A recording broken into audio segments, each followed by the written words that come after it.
Oh question 5. yeah, question 5. Yes, yes, yes. Okay. So there's only one question I asked you to do, is it? Oh, uh, And the one displayed on the PowerPoint. Yeah, let me present it now. It's okay, Noel. Yeah, you're not that late anyway. So let me just. I'm still facing the problem that I couldn't select certain screen to present. I have to show the entire screen. So let me just ensure that my file are nicely tucked away.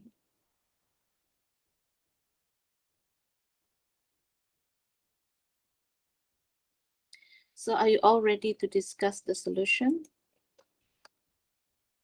Oh, yeah. This is the question, right? yeah. So yeah. So now I'm able to show it as a large screen as compared to like this screen. Yeah, this is considered as a, it's not shown as slideshow. So only if I show my entire screen, then I would be able to, show the the work as a slideshow. Hold on now, let me adjust a bit of things again.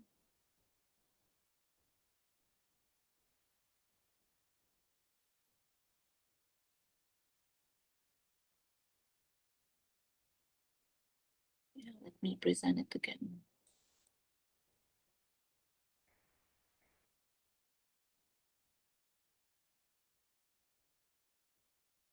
Okay, right. So today's lesson, I won't be using most of the time. We have until 3:30. No, until 2:30. Since there's only two questions, we might end the class earlier today.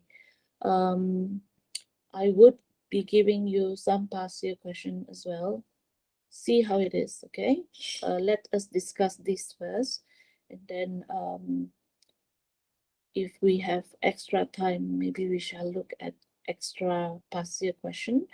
If not, all of you are okay with the coverage of chapter 2, then we may end the class early today. Okay. Um, yeah, let's look at the example here. This is the extra example.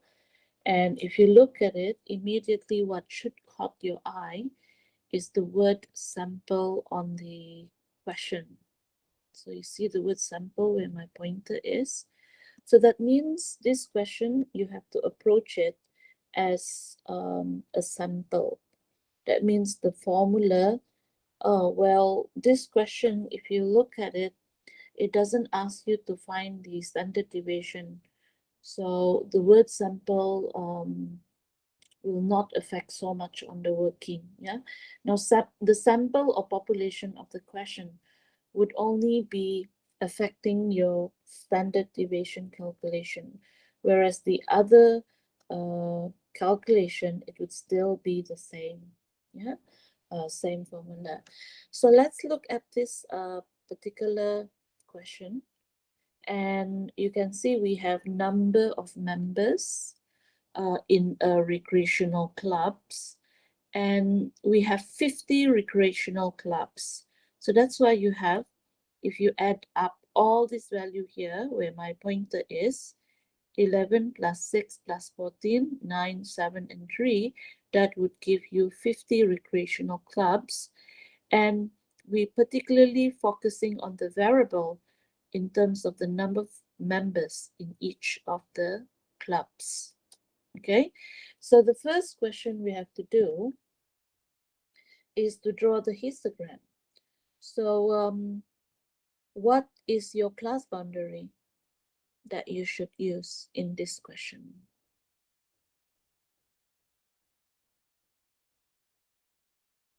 Anybody? For the first one, 30 to 39. Yes, thank you, Noel. That is correct.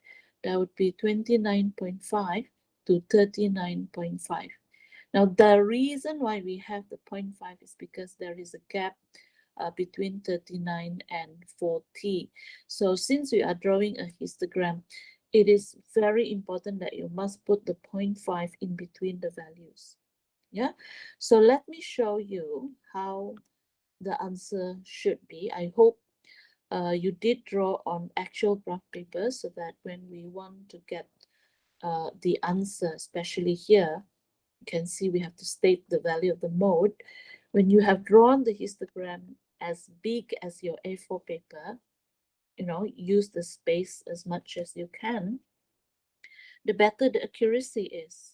Okay, so this is the title, a histogram that shows a sample of number of members of 50 recreational clubs, and the histogram should look like this. Now, basically, let me go back to the data again. You should notice that each of the size, another important thing that you should pay attention when you're drawing your histogram is the size of each category, like 30 to 39, that correspond to 10. Same thing here, 40 to 49, 50 to 59, 60 to 69, 70 to 79, and 80 to 99. So basically, oh, look at that, 80 to 99. It's a double size, isn't it? So that means this question, you have to do what we call as adjusted frequency. Did I do that in this question? Hang on, I don't really recall. Because the size is double. You notice that? Yeah? Did you notice that, Klaus? Yeah. Okay. Oh, So I didn't basically, realize. you didn't realize. So I that's why thought it was 89. Oh, okay. So that's why you can see the value is supposed to be 3, right? So when you draw the histogram, yeah, I did do the adjusted. So you can see the height here correspond. I have to go back to between the slides because I need to check on the frequency value. So you see here, 11, yeah, 6, 14, 9, 7. All these values are the same except because the 3, it goes to a wider size here. So here what happens is you can see it's flatter. So it's not representing the value of 3 because if 3, it should be somewhere up here. 3 is here, right? So it should be somewhere up here for 3 because the frequency is 3. But because it's wider, yeah, therefore we have the values wider and shorter. It's only representing 1.5 because 3 divided by 2, because it's doubled, right, the size, therefore it's shorter now at 1.5. So you can see the title. I've already mentioned the title. The y-axis, it should be named as adjusted frequency, and the x-axis is the number of members. Yeah, so this is how you should do it. Yeah, so Farah was saying that you didn't realize that, Farah. Yeah, I Yeah. I wrote it wrongly already. But it doesn't matter, it's just your histogram would be affected because when we calculate the next value, which is the mode, it doesn't affect your answer much, but of course you will lose marks of this, yeah, because you didn't draw it accordingly. How about you, Calvin? Did you manage to draw it correctly? Yeah, I just sketched up. Huh? Yeah. Okay. And Noel, did you realize it from the beginning? Realize what? Realize that this one you have to do adjusted frequency because the size is from 79.5 to 99.5. Yeah. Oh, you did realize it from the beginning, yeah? That's good. So, in a way, the discussion that we're having today is to ensure that you check out from the question. first thing first, let me go back to the question, is to check the size. Yeah, like especially when you are asked to draw the histogram, check the size of each of the category. It should be the same all throughout. The size are the same. But if you have something that is different like this, then you have to do the adjusted frequency lah. So since the question asks you to find the mode next, yeah. So from the histogram that we have, how do you find the histogram? How do you find the mode? Noel, using the histogram. Use the X, Mhm. X shape. Use the what? The X shape, like Oh, but how do you identify which bar to choose from? choose the highest bar. Yeah. So in order to find the mode from the histogram, you identify the highest frequency. And the highest frequency is referring to this one. Yeah. So what you need to do, I think this is what Noel mentioned about the X, this one, Noel. And then find the point of intersection and you draw it straight away downwards. And you have to read from your graph paper what is the value here. So only if you have drawn this on actual graph paper, you would be able to identify that the mode is 55.75. Did you manage to get the answer? Oh, I didn't use graph paper, so Okay, that is of course you can estimate it's from 49.5 to 59.5. Yeah, but of course if you answer like that, you will not get marks. Yeah, so Noel, you did I think you did draw it on a graph paper and you got 55.5. It is accepted.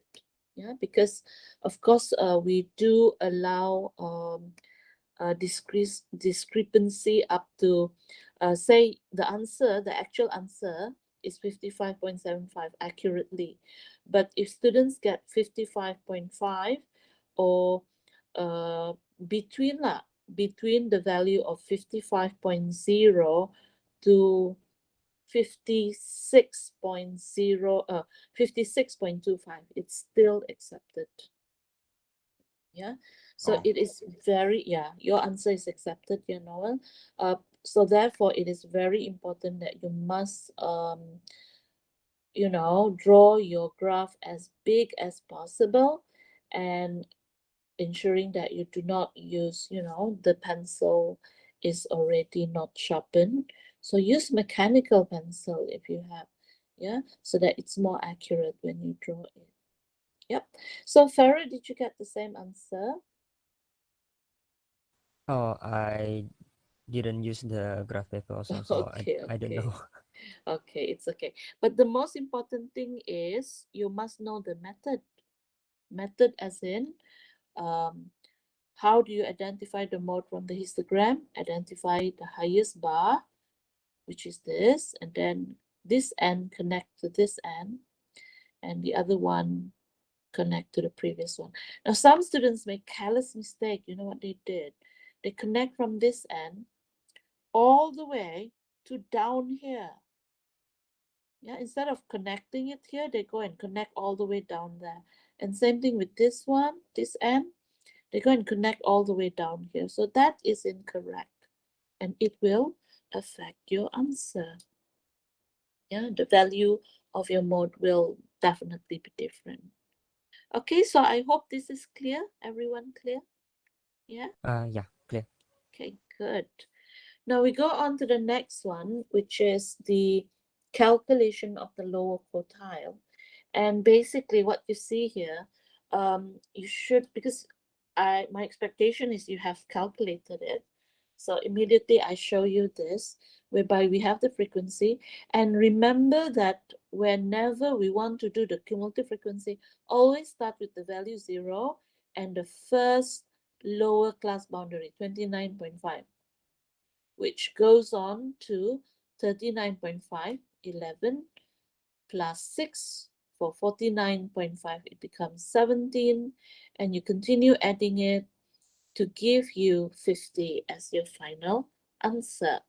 Okay, so this question is asking us to find lower quartile. So lower quartile, because this is a group data. Yeah, the data we have here is a group data. So that's why our n is divided by 4. So when your n is divided by 4, total frequency is 50 divided by 4, you get 12.5. So which value do we use? What is our, what do you call that? The quartile category that we choose. We have 12.5 here. So which one in the CF do we need to refer to? 49.5. Yeah, but actually it's not 49.5. Yeah, it's a range from 39.5 to 49.5. So we must take a value that is bigger than 12.5. 11 is too small. So that's why we choose 17 here, which correspond to 8. Why did I immediately go and put it as 42? Let me go back to the question, okay? Aha. Okay, because we need to find the OGIF, right? Yeah, so here from this diagram, not the right diagram, from this table, we should have the OGIF, which on the next slide, let me show it to you. So this is the OGIF. So let me talk a bit about the OGIF. As you can see, the class boundaries as what we have mentioned. Yeah, and of course, each of the points are connected with a straight line. And notice that from 79.5, it immediately go to 99.5. So make sure your scale is correct. So remember that we need to find the Q1. So Q1 is basically 12.5. So roughly the 12.5 is there. I didn't label it, but I just put it as Q1. And what you need to do, if you have drawn on graph paper for your OGIF, you can get the value of the Q1 directly. You just have to draw horizontally until you reach the OGIF and then draw downwards, and that should give you the value of 41. Was it 41 or 42? That's how we can immediately just write the answer as Q1 equals to 42.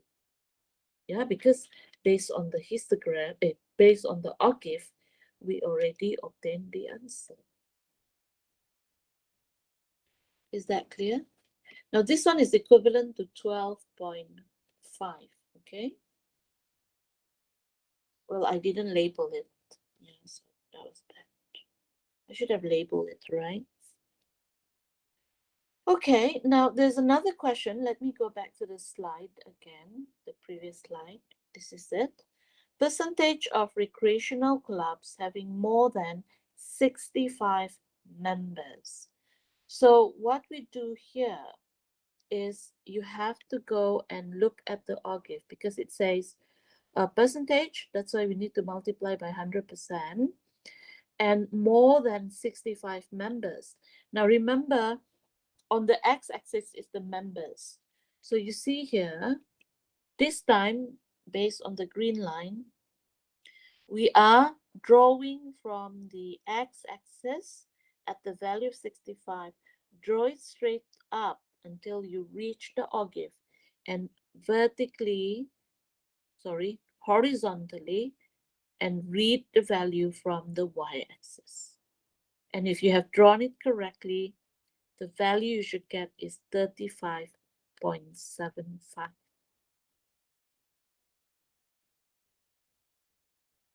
Did you get the same answer?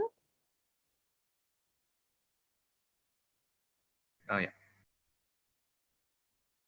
Good, good. Farah, did you? Um, this one I didn't do the I didn't use the graph paper, so I can do this. yeah Both of you don't have graph paper, is it? yeah Oh. I might buy one lah. Yeah, just for practice lah. And then well, it would be a waste if you, because graph paper, it comes in many pieces, right? So if you just buy it for the purpose of, that's why it's so unsure. I know this is the only subject I think you need graph paper. So if you have your siblings who can give you 1 pieces, 2 pieces just for the purpose of practice, it's okay. No need to go and spend money and more. But then what is important is there is no final say from the course leader concerning not having graph paper in the finals. I've already mentioned this, right? But it would be best if you have graph paper to draw it so that you can visualize. But the important thing is you know how to do it. Yeah, I hope you do. And you just identify the value 65, draw it upwards, and that corresponds to 35.75. But we don't stop here. Yeah, remember the question asking more. Let me go back to, you see, more than 65 members. So that's why we have to minus, yeah. We got the 35.75. The total is 50 minus the 35.75. Why? Because we only consider a percentage of recreational clubs having more than 65 members. So the value more than, we have to deduct the value 50 minus 35.75 over the total, which is 50, and then times 100%, that gives you 28.5%. So that's why here, class, you can see when we get the 65 down here, draw all the way up until here. This value, because it says more than, that means from the value total 50 here, where my pointer is, you have to deduct with the 35.75 to get the correct percentage. So the 50 minus 35.75 divide by 50, and then you times 100. That is why you get this answer, 28.5%.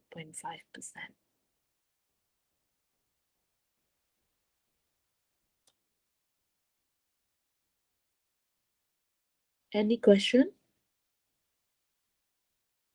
Still, the the test still need the graph paper. There's no final say that no need to use. Because these kind of questions, the answer may vary a bit. Because drawing might Yeah, might not be so accurate. yeah. Did I share with you? Yeah, that's why when we draw the ogive, it must be connected with a straight line. If not, it's definitely not accurate as what is provided as the answer. But of course, the value is still accepted if there is a difference of 0.5 difference from the value, the correct answer, and based on your value.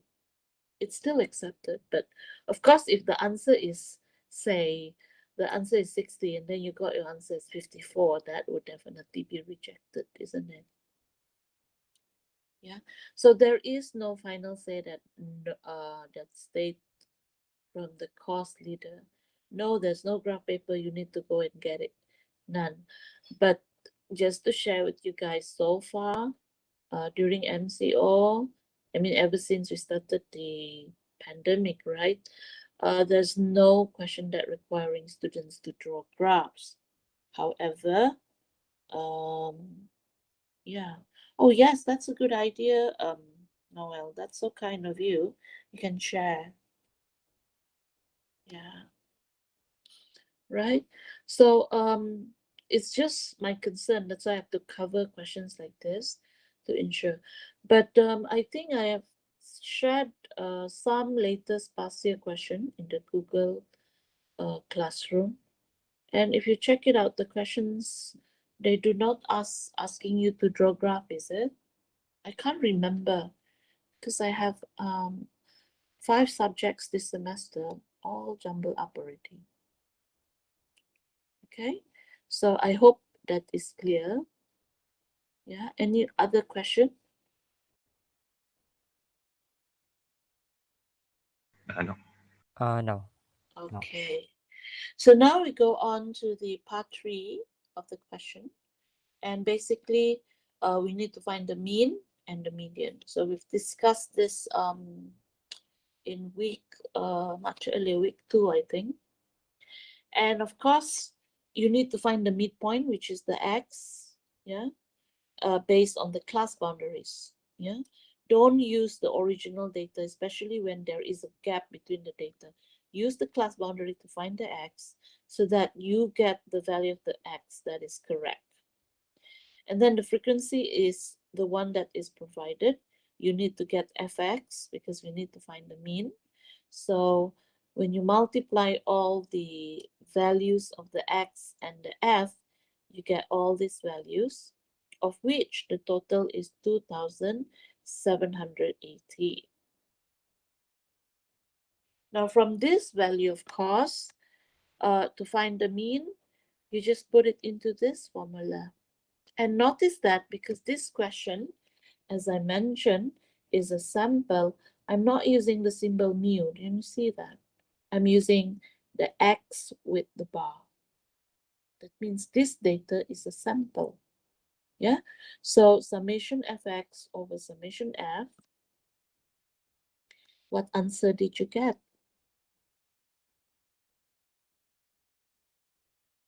Anybody? 55.6. Yeah, I got the same. Yeah, because it's a fixed 22,780 divided by 50, you get 55.6 as your answer. Now notice that the answer for the mode, remember? Let me go back here from the histogram. Our mode was 55.75. And then when we calculate the mean, our answer is 55.6. So you notice or not, the value are quite close to each other, meaning the value of the mean and the value of the median, the value would not be exactly the same, but they are almost very close to each other. Let's check out the median, right? For median, you need to get the CF. So I hope you have done the CF. So once you have listed out all the CF, you have to calculate n divided by 2, which is 50 divided by 2, you get 25th position. And 25th position, which one do we take?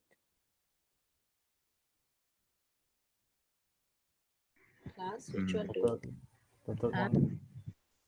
the third 14, one? yeah, that one. 49.5 to 59.5, because that's a value that is bigger than 25, right? 17 is too small. So therefore, we take that as our median class. And we take 49.5 as the lower class boundary of the median class, 49.5 here, plus 10, because that's the size, where if you minus 59.5, minus with 49.5, you get 10 here. And 14 is the value of the frequency, and multiply with 50 divided by 2, and minus 17. Where do I get the 17 from? Is from all the values that is below the cumulative frequency that we have selected here. So 17 comes from here. So you have to calculate all this. Yeah. And what is your answer? 55.214. Okay. Yes. Mine is 55.2136. Okay. It's correct. Yeah. So just make sure, you see, notice or not, Mean is 55.6, median is 55.21, and the mode just now is 55 something also, right? So do you realize something here? That the value of the mean, the value of the median, and the value of the mode all gives us the same answer. Almost the same. Now, we couldn't say exactly the same. They are considered almost the same. So, one piece of advice, because all of you got the answer, which is good. Remember to do the ones in the brackets first, and then you multiply with 10 over 14, then you plus 49.5 plus to give you the answer. So is that clear? Yeah. Any Still, question? Huh? still answer should be 4 decimal places. Oh, you put 4 decimal places, is it, Calvin? Or still 2 decimal places okay or still? Huh? Or is 2 decimal places okay? Yeah, it's still okay. I mean, um, how to say this? Of course, I recommend students to put 4 decimal places. However, some examiner they insist students should put 6 decimal places. But for me, I do not insist on that. When I mark your paper, I still accept if you put 4 decimal places. If you put 6, it's more accurate, of course. But to do that, it takes an extra bit of seconds for you to do that. So if you put 2 decimal places, I still accept because I will check instead of the final answer. I will check. Of course, I check your final answer also, but I will check each of the values that you have written there. Yeah, and the value this one here, the final answer, your unless the question specified you must put a certain number of decimal, then I would be very strict about it. But normally, I don't see the question asking students to be more specific in terms of their, um, you know, writing the decimal places.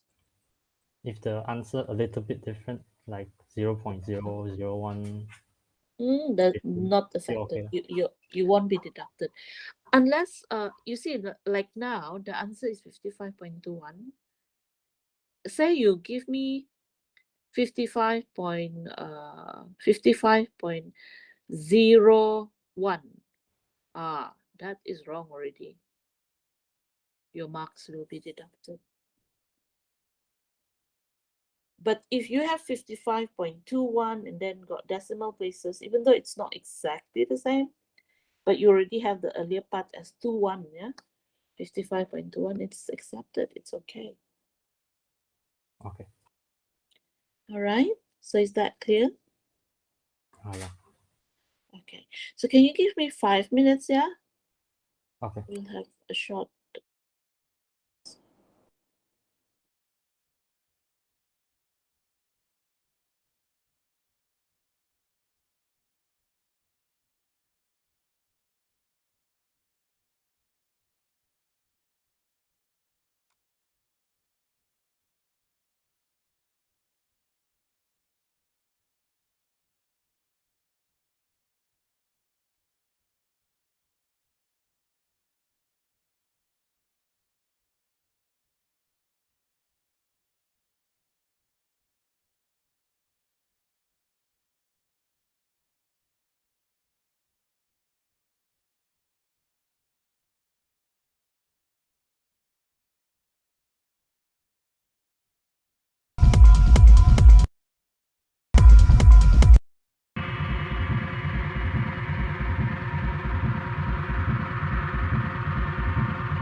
sorry about that. Just a short break. Let's discuss the next one. This is the question that I asked you to do. Are you all here? Yes, I hope. Yeah. Okay. So this is a question on 25 managers, and you can see that all 25 managers. So it's a population question.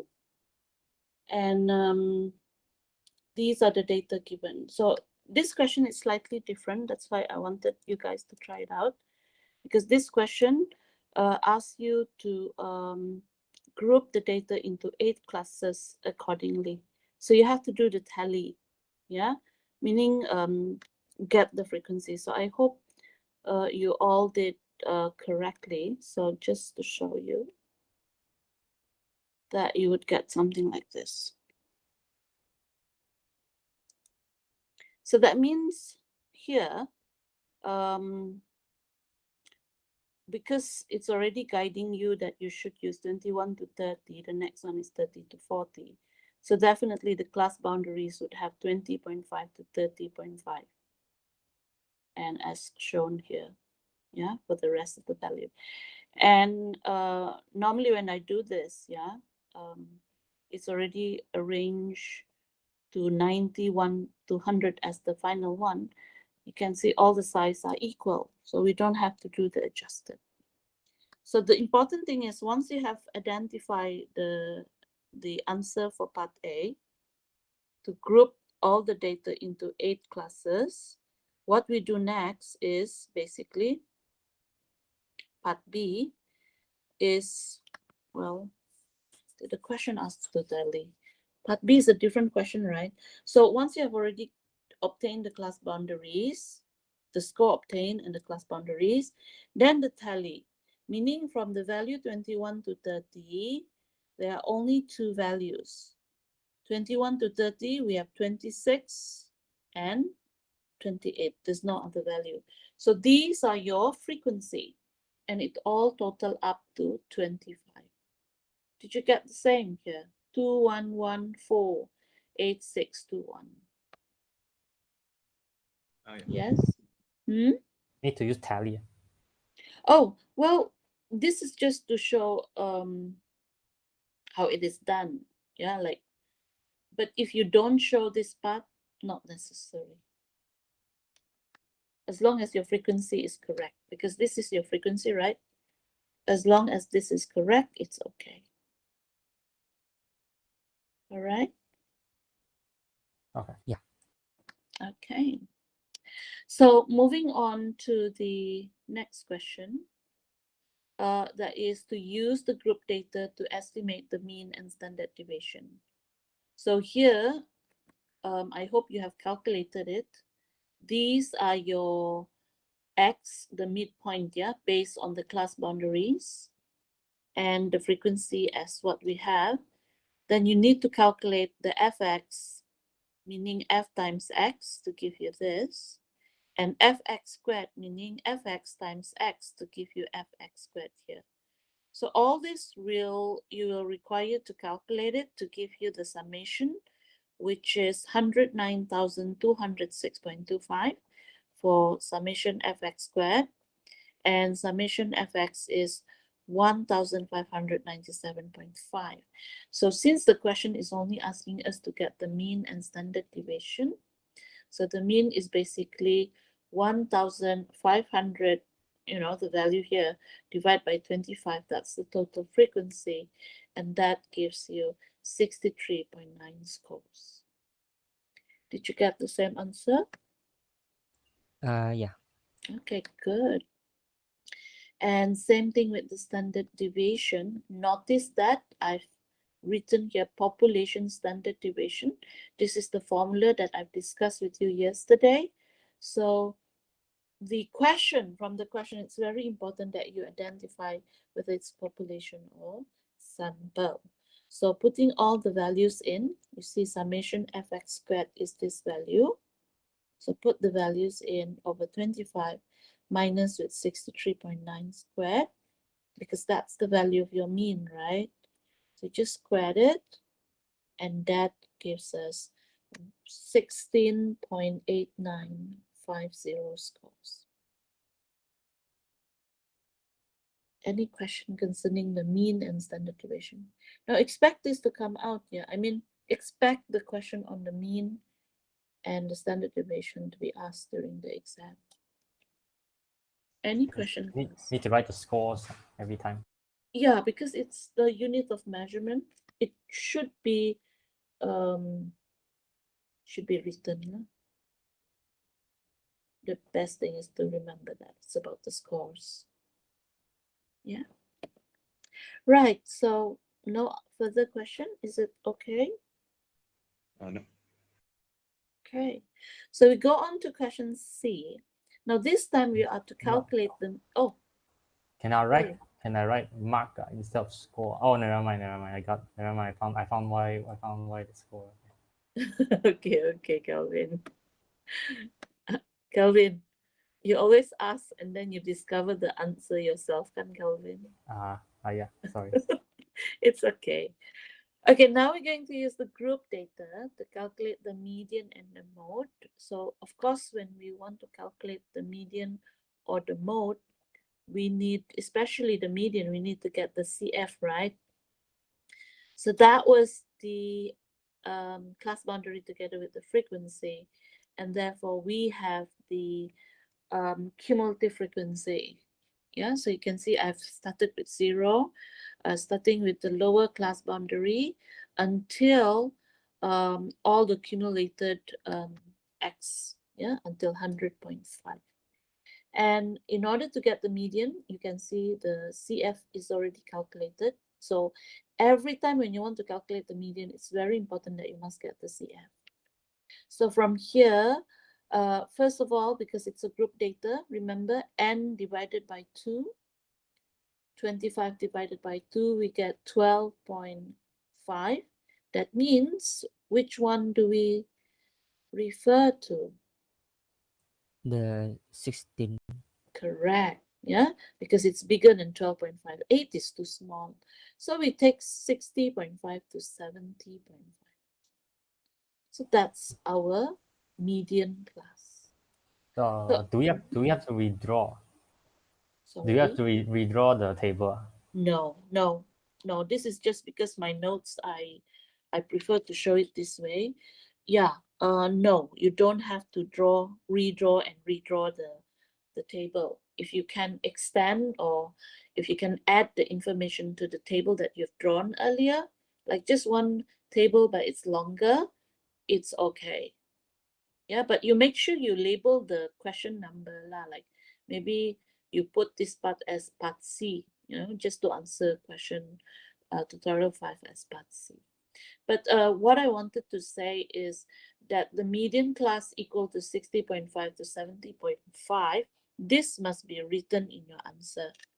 If you do not write this, the median class, some examiner, the marking scheme, yeah, you will lose marks. Yeah, so a lot of students, they know, because I know they know, because when they calculate the median here, they know the median class is from 60.5, but they didn't write this statement, so those students lose marks. Yeah, especially the diploma students, even though I keep on repeating that that it is important, they forgot to write it.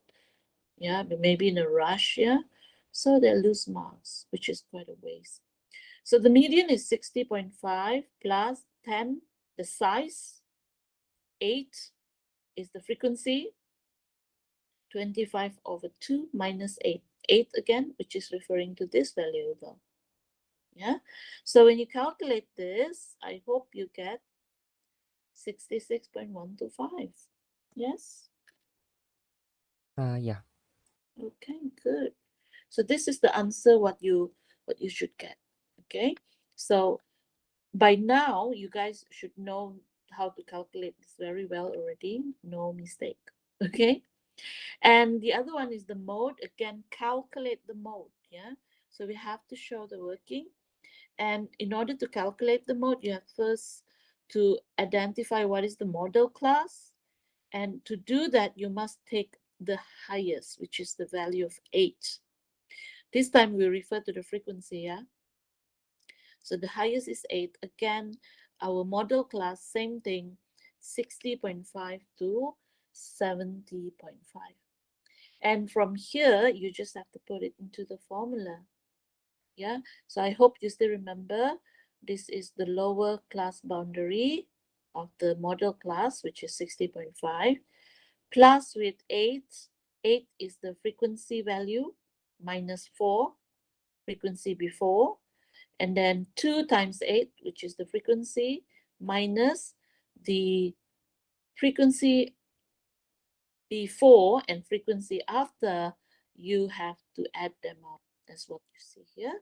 And the 10 is the size. So when you calculate this, you should get 67.167. Mhm.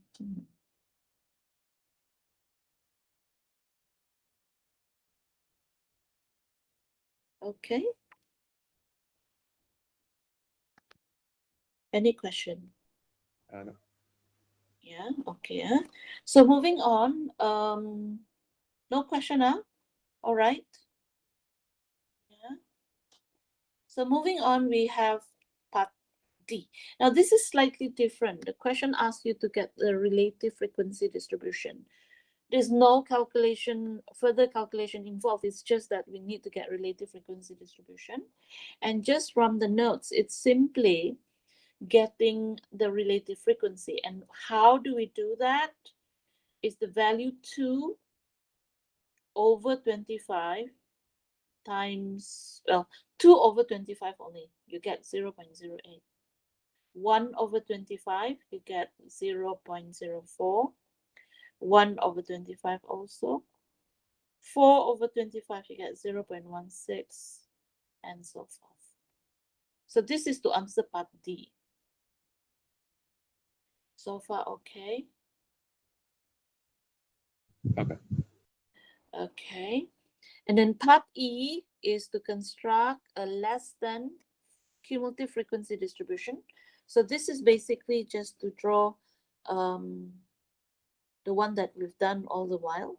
Yeah, starting from the lower class boundary, which is 20.5, which we started as 0, and then goes on to 30.5, cumulative it until you get 25. Yeah, so this is to answer the first part. Yeah, to construct a less than cumulative frequency distribution. And then the next part is to draw a less than cumulative frequency polygon. So the diagram would look like something like this. Yeah, the title, less than or give of scores obtained by 25 managers in examination. The cumulative frequency shown on the y-axis and the scores obtained in exam. So each of the points are connected with a straight line.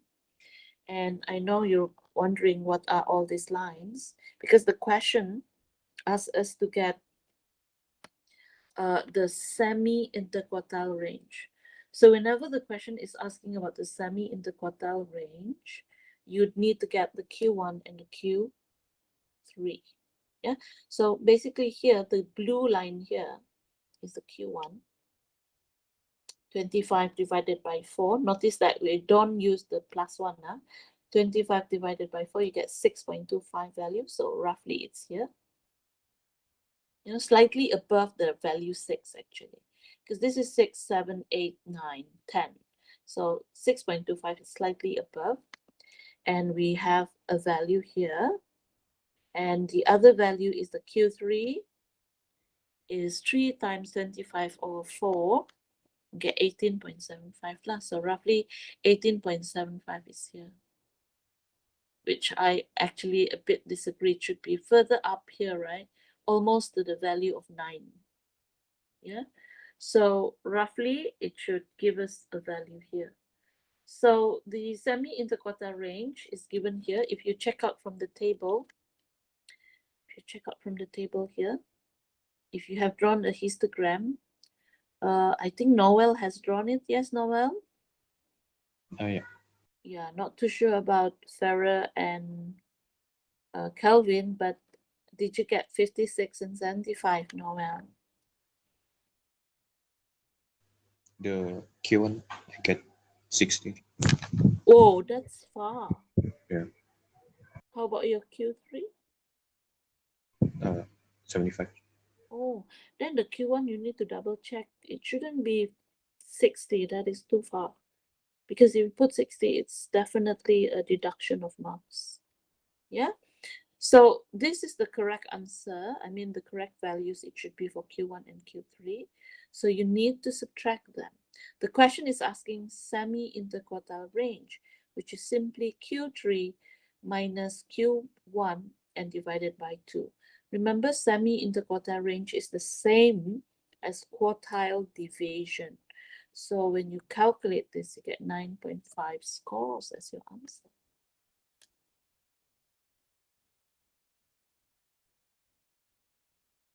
Is that clear?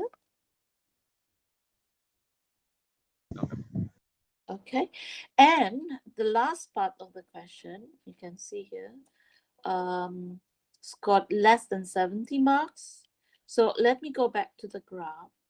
Less than 70 marks. So basically, okay, I have to, you can see it's not exactly at 70.5, right? So it should be exactly on the line. Yeah, because if this is your indicator that it's 70.5, then it should be exactly on the line. But you see, this is how you do it. But in terms of accuracy on the drawing, it's not. It should be, the red dot should be exactly on the line at the side of it. And then once you reach the octave, you draw a horizontal line, and that would give, let me go back to the slide, that would give you 15.5. Yeah, so that's how we read the answer. From here, 70, go all the way up. Oh, okay. My mistake, class. See, it's 70 marks. No wonder it's a bit side, because this is 70.5, right? So 70 is a bit to this side. This is correct. This is correct. Ayo. Yeah, because now I realize the question asked for the value of 70, not 70.5. Okay. Yeah. I prepared this yesterday, so I can't remember it already this afternoon. Yeah, short memory span. But so many things happened to me today. So, I mean, yesterday and today. So, when you have so many things to think about, you tend to forget some other things. Yeah. Well, anyway, so this is why 70. Yeah, that's why it's a bit not on exactly on the line. So you draw a straight line horizontally. This will give us 15.25 lah. So 15.5. So the calculation of percentage of managers scored more than 70 marks. We have to deduct the 25 from the 15.5 over 25 times 100%, because we want in percentage. And therefore your answer is 38%. And that's how you answer it. So expect question like this, class. I mean, like they ask from the graph, you have to calculate a certain value. Is that okay? They just normally. Do we have to draw curved lines, or just polygon? No, they just give a Yeah, polygon to draw. just draw, connect it with straight line. No need curve. Curve, because curve always get very different answers. Correct. Every student will have different answer, and it may confuse us who mark your paper.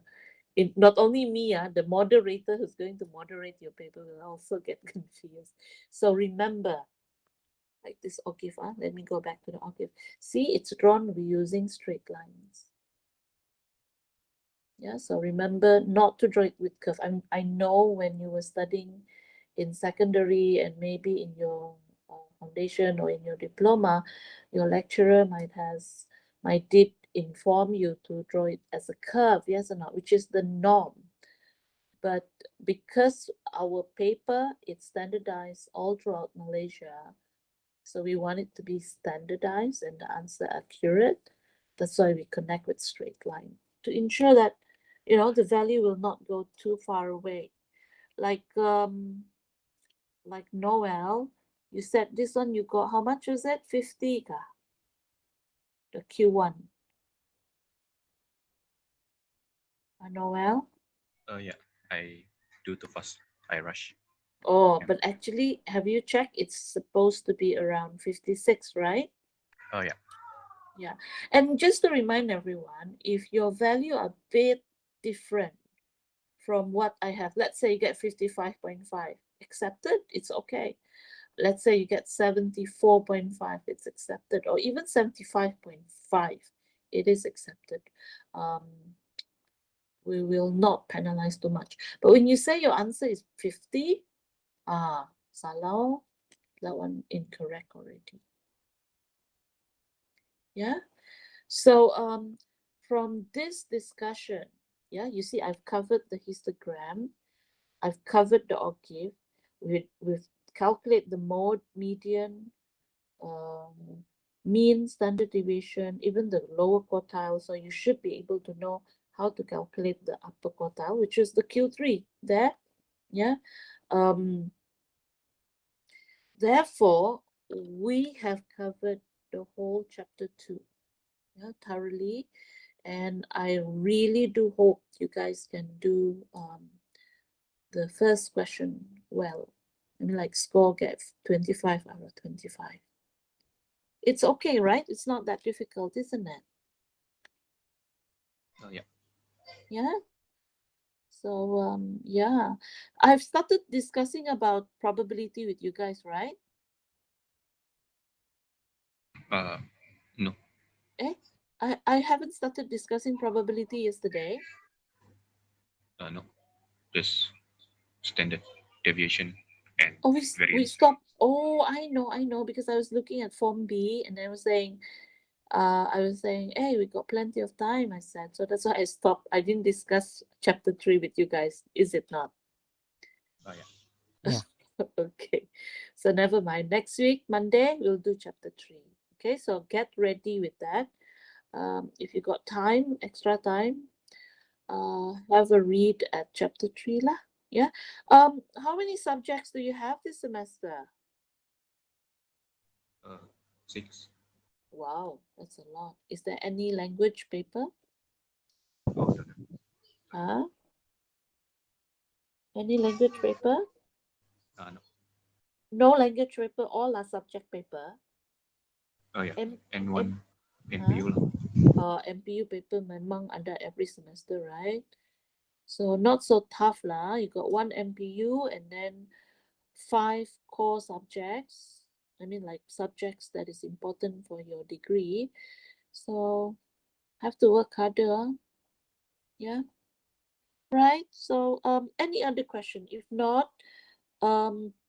these are the 2 questions I wanted to discuss. Do you have anything else you would like to ask? So far, no. No question, huh? How about you? That was Noel, right? How about you, Calvin? Any question? No. You okay, huh? Hera? So far, no. Yeah, so okay, so since all 3 of you say no problem, then make sure during exam when I mark your question 1, like I mark easy breezy, everything is correct. Nobody make careless mistake. Kan? Oh, I try lah. Okay. Yeah. One thing about ETA, you see, kan, it's important to answer all the question, yeah, so that you'll be able, to achieve the highest marks. Yeah. Try your best. Yeah. And you're welcome to do the tutorial question, any question that you prefer. But this one, the tutorial 3, question 5, is a good coverage lah of the syllabus. Yeah, so yeah, if nothing else, then you guys can leave. It's a bit early today, but unless you have any other suggestion, what you want to do now. Don't know. Don't have any suggestion. Yeah, how about you, Calvin? Any suggestion? Nothing. This early chapter just drawing graph and then Yeah. just doing the same thing over again. Yeah, because you've done this during high school, right? So perhaps maybe we covered quite fast. And because there's only 3 of you, so normally when it's a small class, the coverage is a lot more faster. And you guys don't ask a lot of questions, you see. Because like what Calvin said, this is a chapter that has been covered repeatedly ever since high school. So if there's nothing else, then I will not take so much of your time. I think that's it for today until I see you guys on Monday. All right? Okay. Okay, Miss. All right. You take care, everyone. Don't jalan-jalan. Okay, Miss. Thank you. Okay. Bye-bye. Bye bye.